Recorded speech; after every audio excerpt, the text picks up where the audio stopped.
Ok. Alors, pour commencer, je vous propose de vous présenter chacun votre tour. Alors, moi, je l'ai déjà fait, je recommence vite fait pour ceux qui viennent d'arriver. Je suis Alain Régnier, CTO de Kubolabs. On est spécialisé dans Kubernetes depuis plus de 8 ans maintenant, notamment la détection et la résolution de problèmes sur vos clusters.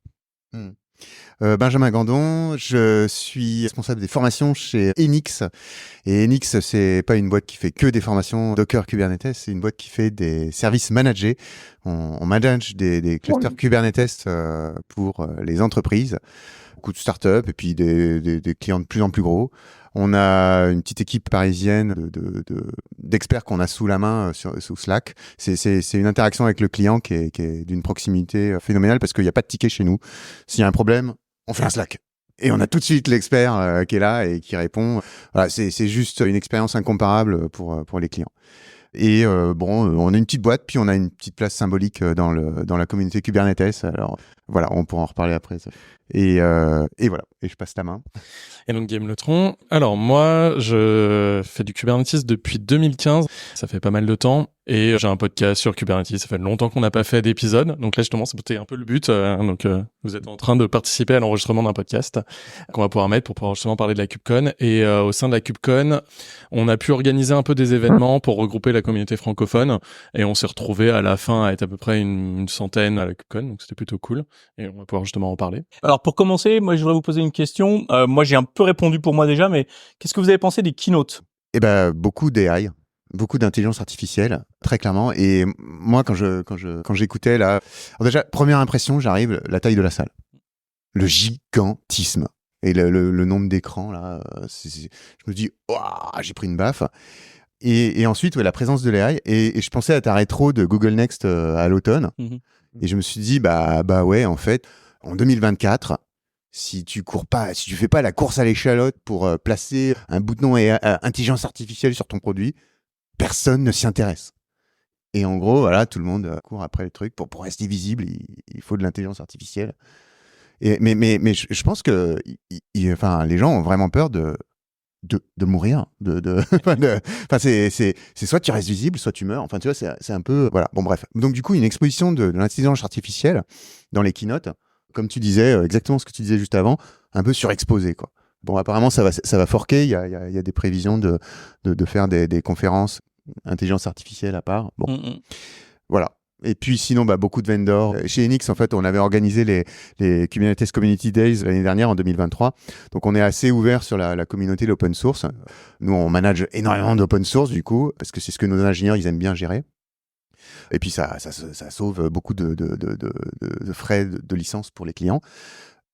Et donc, bon, les trucs de marque, de vendor, typiquement, notre action, c'est ouais, ça va, quoi. Voilà.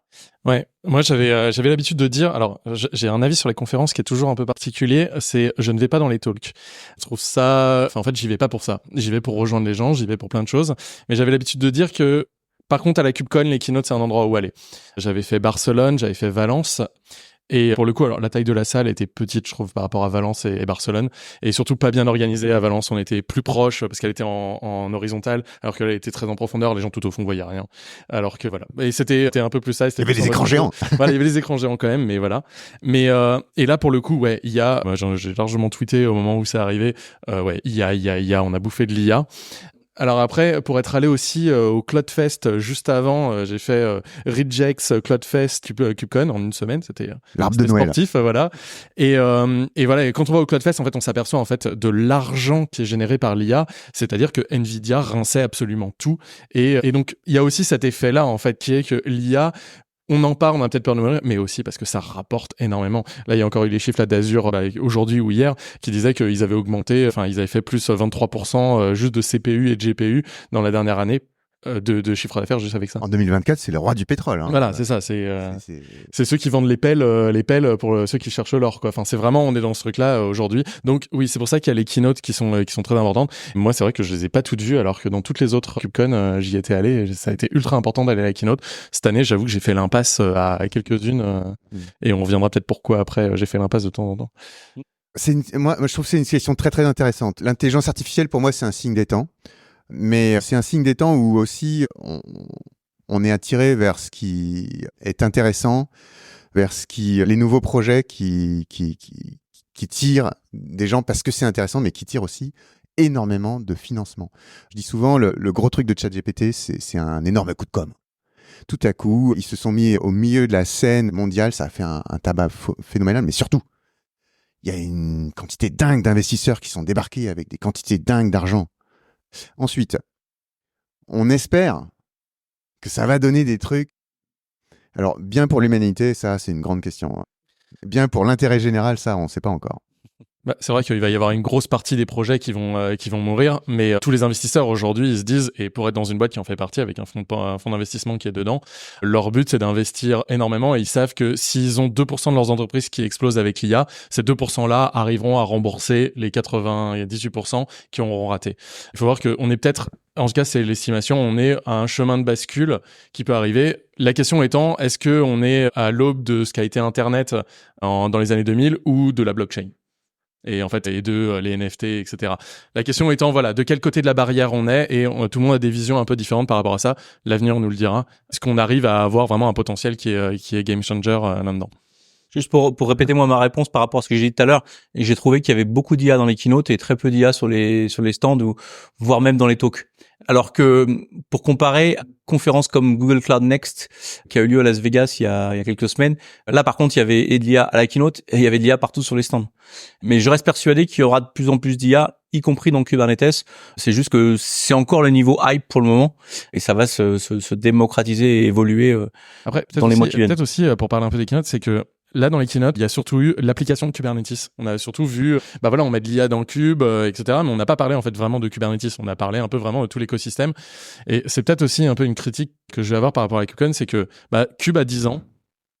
Et on est peut-être un peu arrivé à la maturité, quoi. Et je me souviens, avant, j'étais dans l'écosystème OpenStack et il y a eu une hype phénoménale d'OpenStack pendant un temps. Les OpenStack Summit, c'était, celui de Paris, je m'en souviens encore, c'était la même, un peu cet argent qui coule du plafond qu'on peut voir partout dans les soirées, etc. Il y avait cette même hype.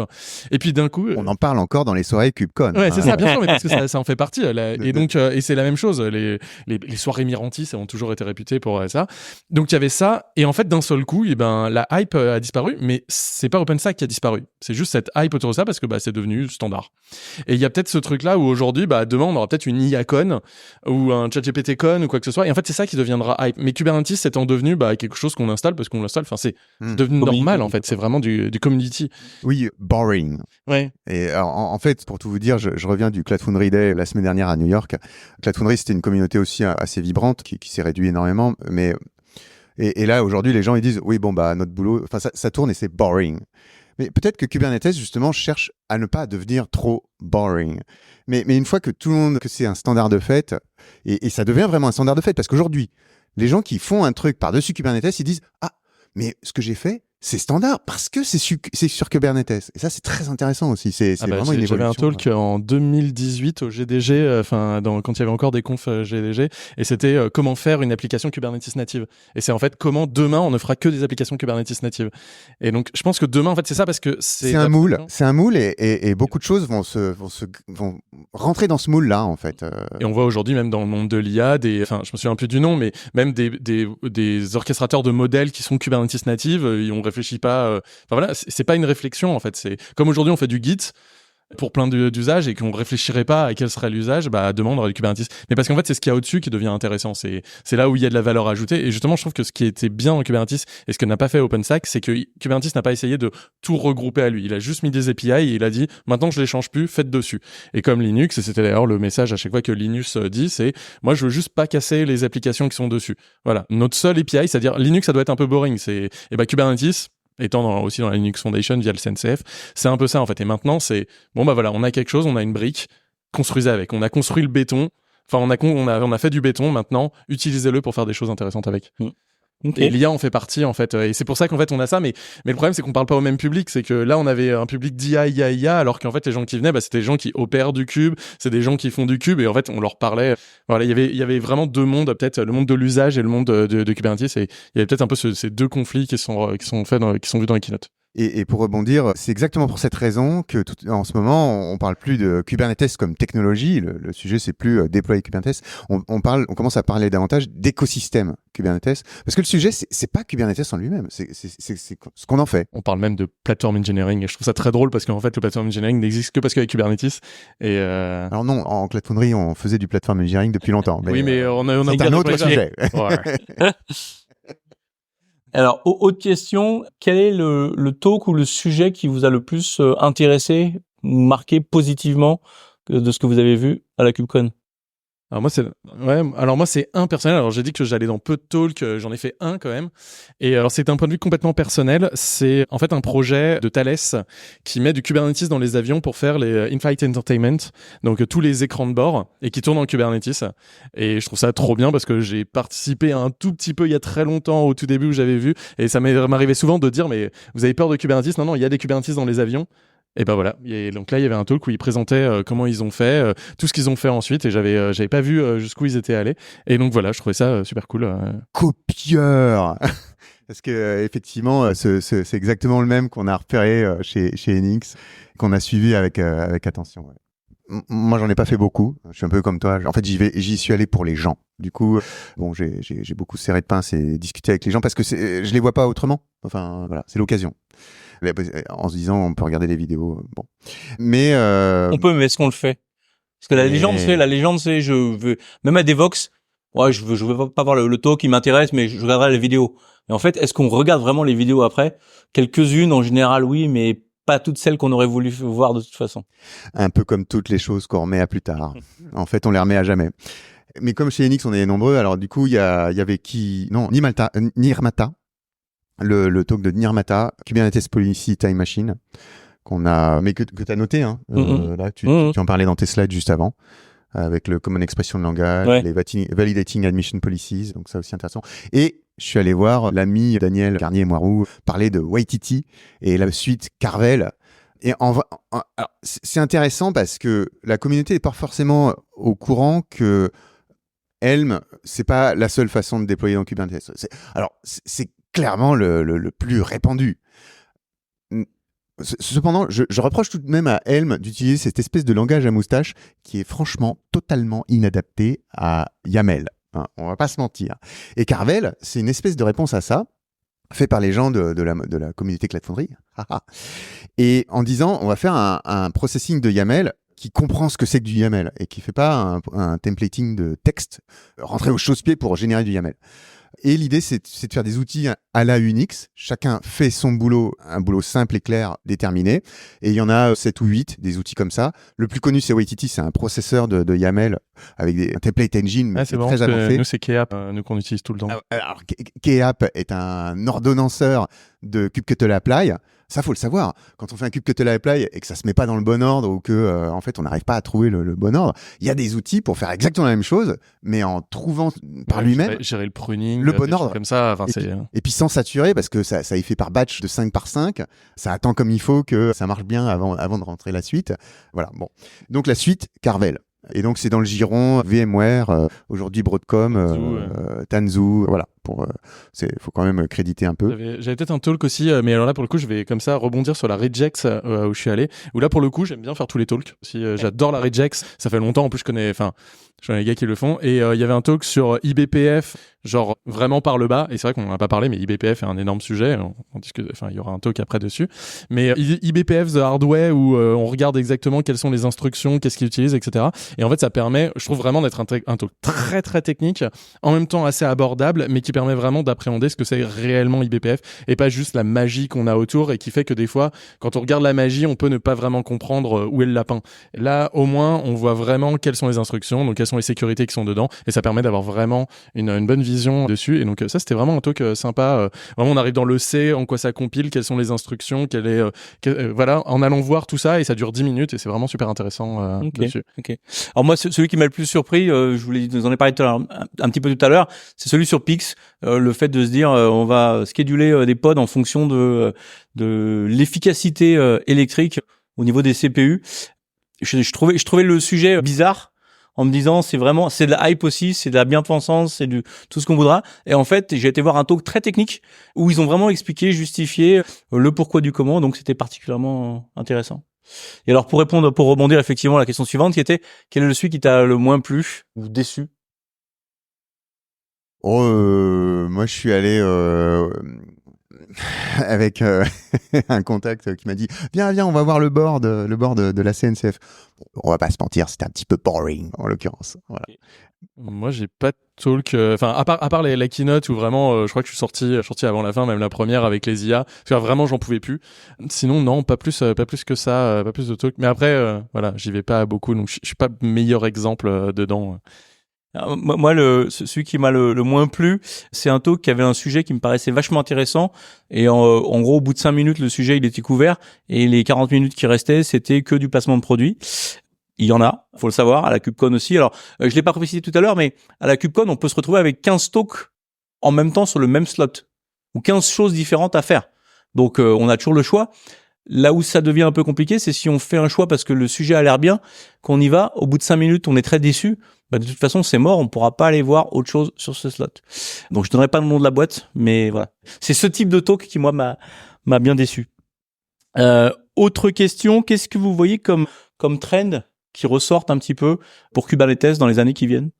Est-ce qu'il y a des choses un peu plus spécifiques? Ouais, je pense qu'on en a déjà parlé, donc le WASM, le WebAssembly, donc qui permettrait d'avoir une abstraction assez sympa. Après, à voir vraiment comment c'est utilisé.